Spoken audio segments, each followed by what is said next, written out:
പവിത്രത്തിന്റെ ഒരു അപ്കമിങ് എപ്പിസോഡിലേക്ക് എല്ലാവർക്കും സ്വാഗതം. ശങ്കരനാരായണൻ വേദയ്ക്ക് ഇഷ്ടപ്പെട്ട പലഹാരങ്ങളുമായി വേദയെ കാണാൻ വരുന്നുണ്ട്. വേദയ്ക്ക് ഒരുപാട് സന്തോഷാവുന്നുണ്ട്. എന്നെ കണ്ടതും ശങ്കരനാരായണൻ ചോദിക്കുന്നുണ്ട്, അല്ല വിക്രം, നീ പഠിക്കാൻ തുടങ്ങിയോ? എക്സാമൊക്കെ അടുക്കാനായില്ലേ എന്ന് ചോദിക്കുകയാണ്. വിക്രം പറയുന്നുണ്ട്, ഞാൻ നന്നായി പഠിക്കുന്നുണ്ട്. സാറ് പറഞ്ഞു തന്ന 2-3 ബുക്സുകൾ 2 കിട്ടി, അത് പഠിച്ചുകൊണ്ടിരിക്കുകയാണ് ഞാൻ എന്ന് പറയാണ്. ഉടനെ ശങ്കരനാരായണൻ പറയുന്നുണ്ട്, കുറച്ച് ബുക്സുകൾ ഞാൻ കൊണ്ടുവന്നിട്ടുണ്ട്. അല്ല വിക്രം, നിനക്ക് ഹോൾ ടിക്കറ്റ് കിട്ടിയോ? ഇല്ല, എനിക്ക് ഹോൾ ടിക്കറ്റ് കിട്ടിയിട്ടില്ല. 2 ദിവസത്തിനുള്ളിൽ കിട്ടുമെന്നാണ് ഞാൻ വിചാരിക്കുന്നത് എന്ന് വിക്രം പറയുന്നുണ്ട്. ശരി, ഈ ബുക്സ് എല്ലാം നന്നായി പഠിക്കുക എന്ന് പറഞ്ഞുകൊണ്ട് തൻ്റെ കയ്യിലുള്ള ഒരു കിറ്റ് എടുത്ത് വിക്രമിന് നേരെ നീട്ടുന്നുണ്ട്. വിക്രം അത് എടുത്ത് നോക്കുവാണ്. അതിൽ കുറച്ച് ബുക്സുകളായിരിക്കും. വിക്രം, നീ എന്തിനാ കുറച്ച് ദിവസത്തേക്ക് നീ ലീവ് എടുക്ക്, ഇങ്ങനെ ദിവസം വണ്ടിയിൽ ഓടിയാൽ നിനക്ക് പഠിക്കാൻ ടൈം കിട്ടുമോ എന്ന് ചോദിക്കുകയാണ് ശങ്കരനാരായണൻ. ഇത് കേട്ടിട്ട് വിക്രം പറയുന്നുണ്ട്, സർ ഞാൻ നന്നായി പഠിക്കുന്നുണ്ട്, ലീവ് എടുക്കാനൊന്നും പറ്റത്തില്ല, എനിക്ക് കുറച്ച് സ്ഥിരം കസ്റ്റമേഴ്സ് ഉണ്ട്, അതുകൊണ്ട് അവരും അങ്ങനെ ബുദ്ധിമുട്ടിക്കാൻ പറ്റത്തില്ല, എനിക്ക് ഡെയിലി പോയേ പറ്റത്തുള്ളൂ, എന്തായാലും ഞാൻ നന്നായി പഠിക്കുന്നുണ്ട്, ബാക്കി ടൈമുകളെല്ലാം എന്ന് പറയുവാണ്. ശരി, നന്നായി പഠിച്ചാൽ മതി. പിന്നെ ഒരു കാര്യം നീ ഓർമ്മിക്കണം, നീ പഠിച്ചുകൊണ്ടിരിക്കുന്ന സമയത്ത് എക്സാമും കാര്യങ്ങളും ഒക്കെ വരുവാൻ പോവുകയാണ്. അതുകൊണ്ട് തന്നെ നീ മറ്റ് പ്രശ്നങ്ങളിലേക്കൊന്നും പോവരുത്. എനിക്കൊരു പേടിയുണ്ട്, പുതിയതായി കേസുകെട്ടുകളൊന്നും സ്റ്റേഷനിൽ വരാൻ പാടില്ല എന്ന് പറയുവാണ്. ഇത് കേട്ട് വിക്രം പറയുന്നുണ്ട്, എന്താ സാർ ഇങ്ങനെയൊക്കെ പറയുന്നത്?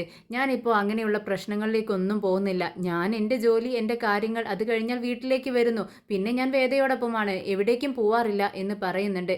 ഉടനെ വേദ പറയുന്നുണ്ട്, അച്ഛാ, ഞാൻ വിക്രം ഒരു ഗവൺമെൻറ് ജോലിക്കാരനായി കാണാൻ ആഗ്രഹിച്ചിരിക്കുകയാണ്. എൻ്റെ സ്വപ്നങ്ങളിൽ ഇപ്പോൾ അത് മാത്രമേ ഉള്ളൂ. വിക്രമിനെ അപമാനിച്ചവർക്ക് മുന്നിൽ വിക്രം തല ഉയർത്തിപ്പിടിച്ച് നടക്കുന്നത് കാണാൻ എനിക്ക് നല്ല ആഗ്രഹവുമുണ്ട് എന്ന് പറയുകയാണ്. അതെല്ലാം നടക്കും വേദേ എന്ന് വിക്രമും പറയുന്നുണ്ട്. അങ്ങനെ ശങ്കരനാരായണൻ അവിടെ നിന്നും പോകുന്നുണ്ട്. വിക്രം ഇങ്ങനെ റൂമിൽ പഠിച്ചുകൊണ്ടിരിക്കുകയാണ്.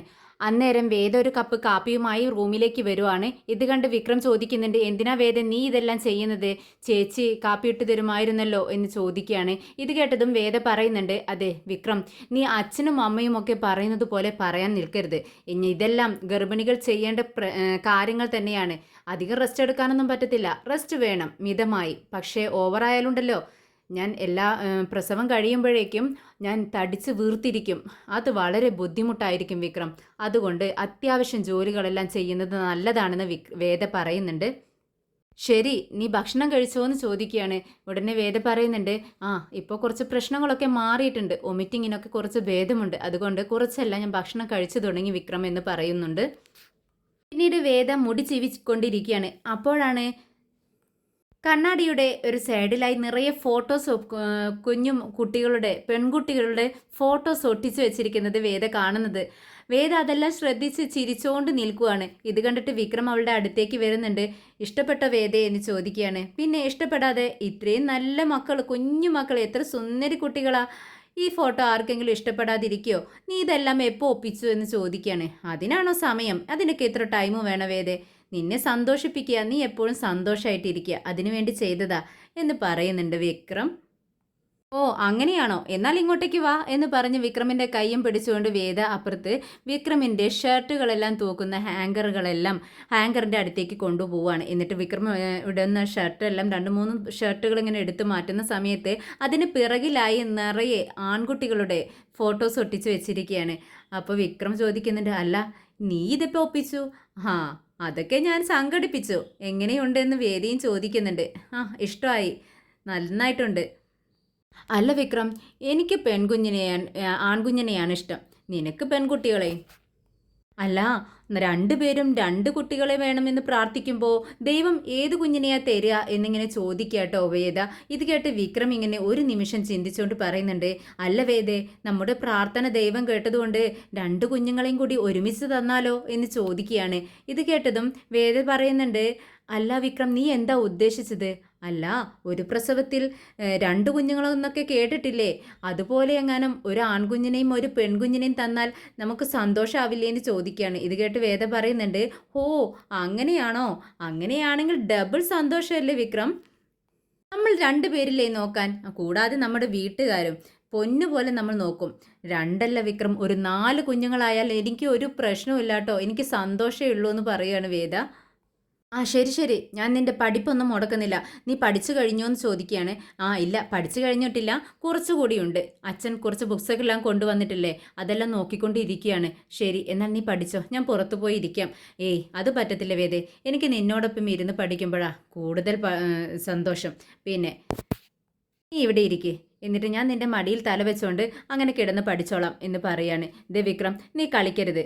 നീ ഇപ്പൊ ഇതൊക്കെ പറയും, പക്ഷേ കുറച്ച് കഴിഞ്ഞാൽ നിന്റെ സ്വഭാവം ഇതായിരിക്കത്തില്ല എന്ന് പറയാണ് വിക്രം.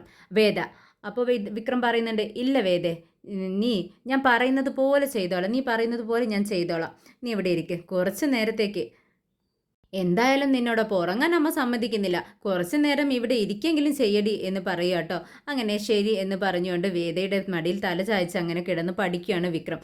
അങ്ങനെ പഠിച്ച് പഠിച്ച് വിക്രം അങ്ങനെ കിടന്ന് ഉറങ്ങുന്നുണ്ട്. അങ്ങനെ പതുക്കെ വേദ അവിടെ നിന്നും എഴുന്നേറ്റ് പോവാണ്. ശ്രീനിവാസൻ സാറെന്ന് വളരെ ദേഷ്യത്തിൽ വീട്ടിലേക്ക് കയറി വരികയാണ്. അവൾ എവിടെ എന്ന് ചോദിച്ചുകൊണ്ടാണ് കയറി വരുന്നത്. നിങ്ങൾ ആരെയാണ് ഈ തിരയുന്നതെന്ന് ചോദിക്കുമ്പോൾ നിന്റെ മകൾ എവിടെയാണെന്ന് ചോദിച്ചതെന്ന് ഭാര്യയോട് പറയുവാണ്. അവൾ അവിടെയുണ്ടല്ലോ, കോളേജിലേക്ക് പോകാനായിട്ട് അതാ ഡ്രസ്സ് മാറ്റി വരുന്നു എന്ന് പറയാണ്. അപ്പോഴേക്കും മോള് വന്നിട്ട് പറയുന്നുണ്ട്, അച്ഛാ എൻ്റെ ഫീസ് അടയ്ക്കാനായി എന്ന് പറയുന്നതും മകളുടെ കയ്യിൽ നിന്നും ബോക്സും ഫോണും എല്ലാം എടുത്ത് താഴേക്ക് വലിച്ചെറിയാണ്. ഫോണെല്ലാം എറിഞ്ഞ് പൊട്ടിക്കുന്നുണ്ട്. അവർക്ക് ഒന്നും മനസ്സിലാവുന്നില്ല. എന്തായി നിങ്ങൾ ഈ ചെയ്യുന്നതെന്ന് ചോദിക്കുന്നുണ്ട്. അതെ, നിനക്കറിയത്തില്ല ഇവൾ എവിടെ പോണു, എന്ത് ചെയ്യുന്നു എന്നൊന്നും നിനക്കത് അന്വേഷിക്കാനുള്ള സമയമൊന്നുമില്ലല്ലോ. എന്താ നിങ്ങൾ ഈ പറയുന്നത്? അതെ, നിന്റെ മകൾ എങ്ങോട്ടേക്കാ പോകുന്നതെന്ന് ചോദിച്ചു നോക്ക്. വല്ലവൻ്റെയും കൂടെ കറങ്ങി ചുറ്റിയടിച്ച് പാട്ടും പാടി നടക്കാനാണ് ഇവളീ പോകുന്നത്, അല്ലാതെ പഠിക്കാനല്ല. ഞാനോ പഠിച്ചില്ല, എന്നാൽ മക്കളെങ്കിലും പഠിച്ച് നല്ല നിലയിലെത്തട്ടെ എന്ന് വിചാരിച്ചിട്ടാണ് അവർ പറയുന്നതെല്ലാം മേടിച്ചു കൊടുത്ത് ഞാൻ അവരെ പഠിപ്പിക്കുന്നത്. പക്ഷേ എന്നെ ചതിച്ചു അവൾ എന്ന് പറയുകയാണ്. അപ്പോഴേക്കും മകൾക്ക് ഇതെല്ലാം മനസ്സിലാവുകയാണ്. അച്ഛൻ എല്ലാ സത്യങ്ങളും തിരിച്ചറിഞ്ഞു എന്ന് അവൾ മിണ്ടാതെ തലയും താഴ്ത്തി നിൽക്കുവാണ്. എന്താ നിങ്ങൾ ഈ പറയുന്നതെന്ന് ചോദിക്കുകയാണ്. സത്യമാണോ? അവൾ അങ്ങനെയൊന്നും ചെയ്യില്ല എന്ന് പറയുന്നുണ്ട്. പക്ഷേ ഇതെല്ലാം സത്യമാണ്, കണ്ടില്ലേ അവൾ ഒന്നും മിണ്ടാതെ നിൽക്കുന്നത്. ഇല്ല, അവനെ പറഞ്ഞിട്ട് കാര്യമില്ല. എന്തിനാ അവനെ പറയുന്നത്? ഇവൾ അന്ന് വീട്ടിലേക്ക് കയറ്റി അവനെ വിളിച്ചു വരുത്തി. ഞാനന്ന് കള്ളനാണെന്നും പറഞ്ഞ് എല്ലായിടത്തും തിരഞ്ഞില്ലേ, പക്ഷേ അത് കള്ളനല്ല. ഇവൾ ഇഷ്ടപ്പെട്ട ആ പയ്യനെ വീട്ടിലേക്ക് വിളിച്ചു വരുത്തിയതാണ്. അവൻ ആരാണെന്നോ എങ്ങനെയുള്ളവനാണെന്നോ ഒന്നും അറിയത്തില്ല. ഇനി ആരെങ്കിലും എൻ്റെ ശത്രുക്കൾ ആരെങ്കിലും എൻ്റെ മകളെ ചതിക്കാനായി പറഞ്ഞു വിട്ട ആളുകളാണോ എന്നും അറിയത്തില്ല. ഇവൾ എന്ത് വിചാരിച്ച അവനെ കയറി സ്നേഹിച്ചിരിക്കുന്നത്? എന്തായാലും എത്രയും പെട്ടെന്ന് തന്നെ ഞാൻ ഇവളുടെ വിവാഹം നടത്തും. ഇനി പഠിക്കാനോ ഒന്നിനും തന്നെ ഒരു കാര്യത്തിനും ഇവളെ ഈ വീട്ടിൽ നിന്നും നീ പുറത്തിറക്കരുത്. പെട്ടെന്ന് തന്നെ ഇവളുടെ വിവാഹം ഞാൻ നടത്തും എന്നും പറഞ്ഞുകൊണ്ട് ഇറങ്ങിപ്പോവാണ് ശ്രീനിവാസൻ സാർ വീട്ടിൽ നിന്നും. എന്നാൽ അവരുടെ ഭാര്യ മകളെ ഇട്ട് അടിക്കുക കേട്ടോ. നീ എന്നെ ചതിച്ചല്ലോടി, അച്ഛൻ്റെ സ്വഭാവം നിനക്കറിയാവുന്നതല്ലേ, ഇനി എന്തെല്ലാം ഇവിടെ സംഭവിക്കുമെന്ന് അറിയത്തില്ല എന്നും പറഞ്ഞുകൊണ്ട് മകളെ ഇട്ട് അടിക്കുന്നുണ്ട്. പിന്നീട് വിക്രം പുറത്തേക്ക് ഇറങ്ങാനായി ഡ്രസ്സെല്ലാം ചേഞ്ച് ചെയ്ത് വരുവാണ്. ശ്രീജ ഭക്ഷണമെല്ലാം വിളമ്പി കൊടുക്കുന്നുണ്ട്. വിക്രം പെട്ടെന്ന് കഴിക്കുകയാണ്. എന്താ വിക്രം ഇങ്ങനെ കഴിക്കുന്നത്? പതുക്കെ കഴിക്ക്. അല്ല ചേച്ചി, എനിക്ക് പോവാനായിട്ട് കുറച്ച് തിടുക്കമുണ്ട്, അതുകൊണ്ടാ എന്ന് പറയുന്നു. നേരം വൈകിയിരിക്കുന്നു എന്ന് പറഞ്ഞുകൊണ്ട് പെട്ടെന്ന് അങ്ങ് കഴിക്കുകയാണ്. എന്നിട്ട് പോകാൻ നേരം വേദയോട് പറയുന്നുണ്ട്, വേദേ നീ ഭക്ഷണം കഴിക്കണം കേട്ടോ, നീ കഴിക്കത്തില്ല എനിക്കറിയാം, നീ കഴിക്കാൻ മടിയെത്തിയാ. ഞാൻ നിനക്ക് വാരിത്തരുമ്പോൾ മാത്രമല്ലേ നീ നന്നായി ഭക്ഷണം കഴിക്കത്തുള്ളൂ എന്ന് പറയുമ്പോൾ ശ്രീജ പറയുന്നുണ്ട്, എന്താ വിക്രം ഈ പറയുന്നത്? അവൾ വാരിക്കൊടുത്താൽ മാത്രമേ കഴിക്കത്തുള്ളൂന്നോ? അങ്ങനെയാണെങ്കിൽ നീ പോയാൽ ഞങ്ങൾ വേണോ അവൾക്ക് വാരിക്കൊടുക്കാൻ? അങ്ങനെയാണോ നീ പറയുന്നതെന്ന് ചോദിക്കുന്നുണ്ട്. ഉടനെ വിക്രം പറയുന്നുണ്ട്, ചേച്ചി ഞാൻ അങ്ങനെയല്ല ഉദ്ദേശിച്ചത്. അവളുടെ അമ്മ അവളെ അങ്ങനെയാണ് പഠിപ്പിച്ച് വെച്ചിരിക്കുന്നത്, അതുകൊണ്ടാണ് ഞാൻ പറഞ്ഞത്. എന്തായാലും ഇവൾ ഭക്ഷണം കഴിച്ചില്ലെങ്കിൽ ചേച്ചി ഉടനെ തന്നെ എന്നെ വിളിച്ചാൽ മതി, ഞാൻ എവിടെയായിരുന്നാലും ഞാൻ പെട്ടെന്ന് തന്നെ എത്തിക്കോളാം എന്ന് പറയുകയാണ്. ഉടനെ വേദ പറയുന്നുണ്ട്, ചേച്ചി ദയവ് ചെയ്ത് വിക്രമിനെ വിളിച്ചു വരുത്തരുത്. വിക്രമുണ്ടല്ലോ ഭക്ഷണം തരാൻ തുടങ്ങിയാലേ എൻ്റെ വയറ് പൊട്ടുന്നത് വരെ ഭക്ഷണം തന്നുകൊണ്ടേയിരിക്കും, എന്ത് പറഞ്ഞാലും അവസാനിപ്പിക്കത്തില്ല. അതുകൊണ്ട് ഞാൻ ഭക്ഷണം കഴിച്ചോളാം, പ്ലീസ് ചേച്ചി ദയവ് ചെയ്ത് വിക്രമിനെ വിളിച്ചു വരുത്തരുത് കേട്ടോ എന്ന് പറയുകയാണ്. അങ്ങനെ എല്ലാവരും ചിരിക്കുന്നുണ്ട്. അങ്ങനെ വിക്രം പുറത്തേക്ക് പോവാണ്. പിന്നീട് ശ്രീനിവാസൻ സാറോ അമ്മയോ അറിയാതെ അവരുടെ മകള് അമ്മയുടെ ഫോൺ എടുത്ത് താൻ സ്നേഹിക്കുന്ന പയ്യന് വിളിക്കുകയാണ്. എന്നിട്ട് പറയുന്നുണ്ട്, എടാ നമ്മുടെ പ്രശ്നം, നമ്മൾ സ്നേഹിക്കുന്ന വിവരം ഇവിടെ എല്ലാവരും അറിഞ്ഞു, അച്ഛൻ അറിഞ്ഞിട്ട് പ്രശ്നമുണ്ടാക്കി എന്നെ ഇവിടെ പൂട്ടിയിട്ടിരിക്കുക എന്ന് പറയുകയാണ്. അപ്പോഴേക്ക് ആ പയ്യൻ ചോദിക്കുന്നുണ്ട്, അയ്യോ ആകെ പ്രശ്നമായോ? നീ കോളേജിലേക്ക് വരാത്തത് കൊണ്ട് ഞാൻ നിന്റെ വീട്ടിലേക്ക് വരാൻ വേണ്ടി അവിടം വരെ വന്നു. പക്ഷേ വീട്ടിലാകെ ആളുകളാണല്ലോ. വീടിന് 4 പുറം ആളുകളുണ്ട്. അതുകൊണ്ട് എനിക്ക് അങ്ങോട്ടേക്ക് കയറാൻ പറ്റിയില്ല. ഞാൻ തിരിച്ചിങ്ങോട്ടേക്ക് പോന്നു. ഇനി എന്ത് ചെയ്യുമെന്ന് ചോദിക്കുകയാണ്. അപ്പോഴേക്കും അവൾ കരഞ്ഞു തുടങ്ങുവാണ്. ഇനി ഒന്നും ചെയ്യാൻ പറ്റത്തില്ല.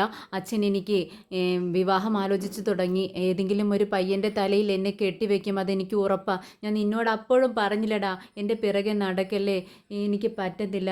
എൻ്റെ അച്ഛൻ ഇതിനൊന്നും സമ്മതിക്കത്തില്ല എന്നിട്ടും നീ എന്നെ സ്നേഹിക്കാനെന്നും പറഞ്ഞുകൊണ്ട് പിറകെ നടന്ന് ഞാൻ അതിൽ കുടുങ്ങുകയും ചെയ്തു. ഇപ്പോൾ എൻ്റെ ഭാവി നശിച്ചില്ലേ, എൻ്റെ പഠിപ്പും നിന്നു. എനിക്ക് ഒരുപാട് ആഗ്രഹമുണ്ടായിരുന്നു പഠിച്ച് നല്ലൊരു ജോലി കിട്ടണമെന്ന്. ഇനി ആരുടെയെങ്കിലും കൂടെ ജീവിക്കാനുള്ള യോഗമാണ് എനിക്കുള്ളത്. ഇനി ഞാൻ എന്ത് ചെയ്യും? ഞാൻ നിന്നെ സ്നേഹിച്ചു പോയില്ലേ. എന്തായാലും നമുക്കിത് ഇവിടെ വെച്ചിട്ട് അവസാനിപ്പിക്കാം. നീ നന്നായി ജീവിക്ക്. നീ നന്നായി ജീവിക്കുന്നത് കാണാനാണ് എനിക്ക് ആഗ്രഹമെന്ന് പറയുവാണ് അവൾ. അപ്പോഴേക്കും അവൻ പറയുന്നുണ്ട്, നീ ഒന്നുകൊണ്ടും പേടിക്കണ്ട. നിനക്കങ്ങനെ എന്നെ മറന്നുകൊണ്ട് ആരുടെയെങ്കിലും കൂടെ അങ്ങനെ ജീവിക്കാൻ നിനക്ക് കഴിയുമെന്ന് ചോദിക്കുമ്പോൾ എനിക്കതിനൊരിക്കലും പറ്റത്തില്ല. ഞാൻ നിന്നെ സ്നേഹിച്ചു പോയില്ലേ എന്ന് വീണ്ടും ചോദിക്കുകയാണ്. എന്നാൽ ശരി, നീ സമാധാനമായിട്ടിരിക്കെ. ഞാൻ എന്തെങ്കിലും ഒരു വഴി കാണാം. ഞാൻ നിന്റെ വീട്ടിൽ വന്ന് നിന്റെ അച്ഛനോട് സമാധാനമായി സംസാരിച്ച് എല്ലാം ശരിയാക്കിക്കോളാം. നിനക്കും എനിക്കും ജീവിക്കാൻ കഴിയുന്ന ജോലിയെല്ലാം എൻ്റെ കയ്യിലുണ്ട്. എനിക്കൊരു കുഴപ്പമില്ല മോളെ എന്ന് പറയുമ്പോൾ അവൾ പറയുന്നുണ്ട്, ഇല്ല, നീ ഇങ്ങോട്ടേക്ക് വരണ്ട. ആരോടും ഒന്നും സംസാരിക്കുകയും വേണ്ട. നിന്നെ കണ്ടാൽ അപ്പോൾ തന്നെ നിന്നെ അച്ഛൻ കൊന്നുകളയും. അത്രത്തോളം ദേഷ്യത്തിലാണ് അച്ഛൻ നിൽക്കുന്നത്. പ്ലീസ്, എന്തായാലും ഒന്നിനും കഴിഞ്ഞില്ലെങ്കിലും ഞാൻ അങ്ങ് ചത്ത് കളയും എന്ന് പറയുകയാണ്. പക്ഷെ പെട്ടെന്ന് ഫോൺ അങ്ങ് കട്ട് ചെയ്യുന്നുണ്ട്. ഹലോ ഹലോ എന്നിങ്ങനെ പറഞ്ഞിട്ടും അവൾ ഫോണ് പെട്ടെന്ന് അങ്ങ് കട്ടാക്കുവാണ്. പിന്നീട് വിക്രം വീട്ടിലേക്ക് വരുന്നുണ്ട്. കുറച്ച് കഴിഞ്ഞതും ഭക്ഷണമൊക്കെ കഴിച്ച് വേദ പറയുന്നുണ്ട്, പ്ലേറ്റ് അവിടെ വെച്ചാളെ വിക്രം, ഞാൻ കൊണ്ടുചെന്നു വെച്ചോളാം എന്ന് പറയുമ്പോൾ വേണ്ട, നീ അവിടെ ഇരിക്കും, ഞാൻ എടുത്തു വെച്ചോളാം എന്ന് പറഞ്ഞ് ഭക്ഷണം കഴിച്ച പ്ലേറ്റ് എല്ലാം കിച്ചണിൽ തന്നെ കൊണ്ടുവയ്ക്കുകയാണ് വിക്രം. പോകാൻ നേരം ശ്രീചേച്ചിയോട് ചോദിക്കുന്നുണ്ട്, ചേച്ചി മോൾക്ക് എന്തെങ്കിലും കഴിക്കാനായിട്ട് വാങ്ങണമെന്ന് ചോദിക്കുമ്പോൾ വേണ്ട വിക്രം, നീ അങ്ങനെ ക്യാഷ് ആവശ്യമില്ലാതെ ചിലവഴിച്ച് കളയേണ്ട ആവശ്യമൊന്നുമില്ല. മോൾക്ക് വേണ്ട സാധനങ്ങളെല്ലാം മുറുക്കും എള്ളുണ്ടയും എല്ലാം അമ്മ ഉണ്ടാക്കി വെച്ചിട്ടുണ്ട്, അവൾ അത് കഴിച്ചോളും എന്ന് പറയാണ്. അപ്പോഴേക്കും നന്ദിനി പറയുന്നുണ്ട്, എന്താ ചേച്ചി ഇത്, വിക്രം വാങ്ങിക്കാമെന്ന് പറഞ്ഞില്ലേ, വിക്രം ഇങ്ങോട്ടേക്ക് ചോദിച്ചതല്ലേ, എന്തെങ്കിലും വാങ്ങിക്കാനുണ്ടെങ്കിൽ പറഞ്ഞോ, ധൈര്യമായിട്ട് പറഞ്ഞോ, അവൻ മേടിച്ച് വരും എന്ന് പറയാണ്. ഉടനെ ശ്രീജ പറയുന്നുണ്ട്, അങ്ങനെ ആവശ്യമില്ലാതെ ആരുടെയും പണം ചെലവഴിക്കുന്നത് എനിക്ക് ഇഷ്ടമില്ല. ആവശ്യമുണ്ടെങ്കിൽ ആവാം, ഇത് ആവശ്യമില്ലാത്തത് എന്തിനാണ് ഇങ്ങനെ ചെയ്യുന്നത് എന്ന് ചോദിക്കുന്നുണ്ട്. അത് നന്ദിനിക്ക് ഒട്ടും ഇഷ്ടപ്പെടുന്നില്ല. പെട്ടെന്ന് വിക്രം പുറത്തേക്ക് പോകാൻ നേരം തൻ്റെ ഫോൺ അടിക്കുകയാണ്. ഫോൺ എടുത്തിട്ട് ഹലോ എന്ന് പറയുമ്പോൾ രാജേട്ടനാണ്. ആരാണെന്ന് വിക്രം വേദ ചോദിക്കുമ്പോൾ അത് രാജേട്ടനാണെന്ന് പെട്ടെന്ന് വിക്രം പറയുകയും ചെയ്തു. രാജേട്ടൻ പറയുന്നുണ്ട്, എടാ വിക്രം, ആകെ പ്രശ്നമാണ്. എന്താ പ്രശ്നമെന്ന് ചോദിക്കുന്നുണ്ട്. വേദയാണെങ്കിൽ ഇവരുടെ സംസാരമെല്ലാം ശ്രദ്ധിക്കുന്നുണ്ട്.